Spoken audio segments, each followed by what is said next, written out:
हा मित्रांनो, good morning. आज जे आहे तर 30 तारीख आहे आणि आजचा व्हिडिओ क्रमांक आपण दैनंदिन वॉकिंगचा हा 91 नंबरचा बनवत आहोत। आणि आता जे आपलं मेन टार्गेट होतं 100 व्हिडिओचं, ते आता 9 व्हिडिओ झाल्यानंतर पूर्ण होईल। आणि कालचा अनुभव पाहिला मी की 76 वर्षाचे जावडे काका होते, तर ते बकऱ्या म्हणजे शेळ्या चारायचे। तर यामध्ये त्यांना कुठला बीपी नव्हता, शुगर नव्हता, कारण शेळ्याच्या मागे जे दैनंदिन त्यांचं जीवन आहे तर 6 ते 7-8 किलोमीटर शेळ्याच्या मागे चालावं लागतं।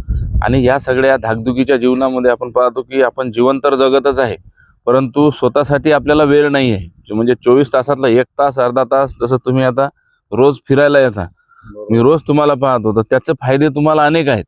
तर असं प्रत्येकाने आपल्या जीवनामध्ये आपल्यासाठी किमान अर्धा तासापासून सुरुवात करायची। व्यायाम असेल, वॉकिंग असेल, तर ह्या गोष्टी फार गरजेच्या आहेत।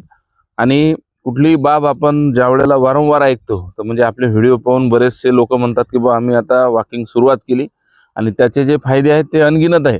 म्हणून आपण वॉकिंग सुरू करा आणि दैनंदिन स्वतःसाठी आपला 1 तास रिझर्व ठेवा, कारण आपले कामं तर चालणारच आहे।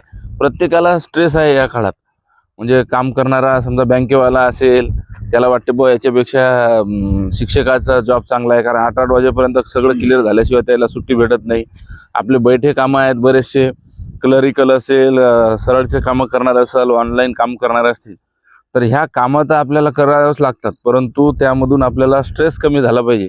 म्हणजे पहिलं 5 मिनिट ज्या वेळेला आपण चालतो तर स्ट्रेस कमी होतो, 10 मिनिटानंतर आपलं बीपी शुगर हे जे सगळं आहे नॉर्मल, सगळ्या रक्तवाहिन्या सुरळीत चालतात।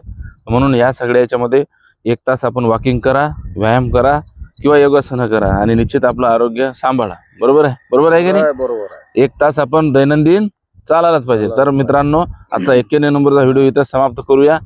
व्हिडिओ आवडल्यास लाईक, शेअर आणि सबस्क्राईब करायला विसरू नका। धन्यवाद।